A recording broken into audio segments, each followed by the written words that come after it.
Magandang araw Pilipinas! Welcome to CNS Vlogs PH. Ayan, ipapakita ko lang sa inyo ang mga halaman dito sa aking rooftop.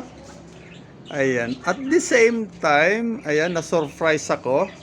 Ayan, kanina may nakita akong pugad ng ibon dito. Ayan, ipapakita ko sa inyo. Ayan, may pugad ng ibon. Ayan, ayun siya.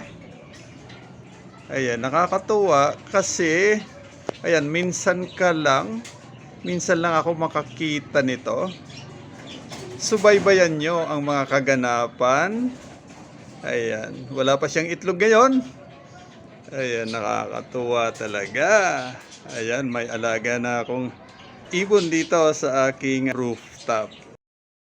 Ayan, good morning. Ayan, bisitahin natin kung mayroon ng itlog itong alaga nating ibon dito sa aking rooftop. Ayan, tingnan nga natin.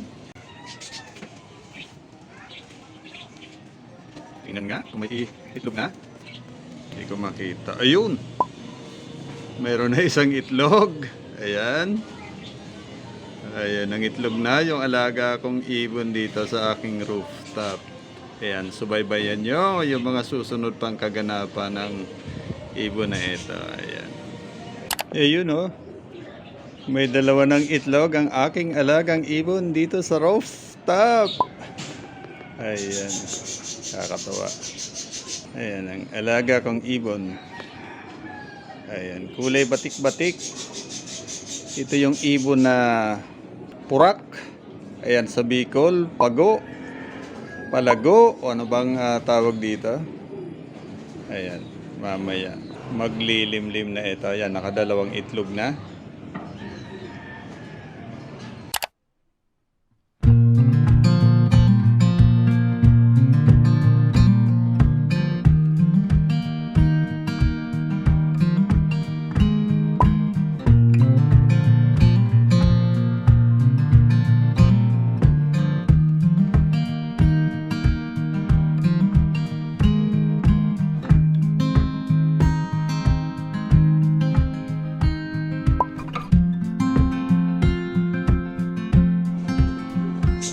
Shoutout muna sa mga animal lovers dyan at sa mga mahilig sa ibon. Ayan, kwentong ibon muna ako.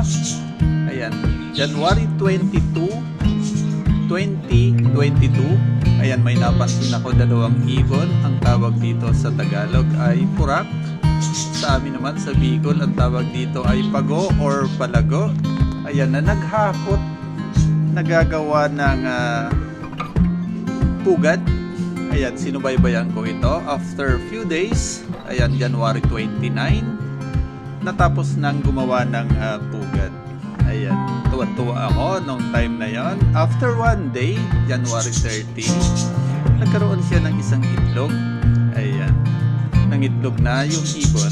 Ayan, sumunod na araw, January 31, nangitlog uli yung ibon. Nagkaroon siya ng dalawang itlog na. Ayan, tuwa-tuwa ako. Ayan. Kasi yung itlog niya kulay batik-batik. Ayan. After uli ng isang araw, ayan, February 1, naglilimlim na yung ibon. Ayan, at subaybayan nyo ang kaganapan ng ibon ito. Malalaman natin kung ilan days ba naglilimlim itong ibong ito. At sana mapisa yung dalawang itlog na kanyang nililimliman. Ayan. At subaybayan nyo, ayan, yung mga kaganapan ng ibong ito. Ayan.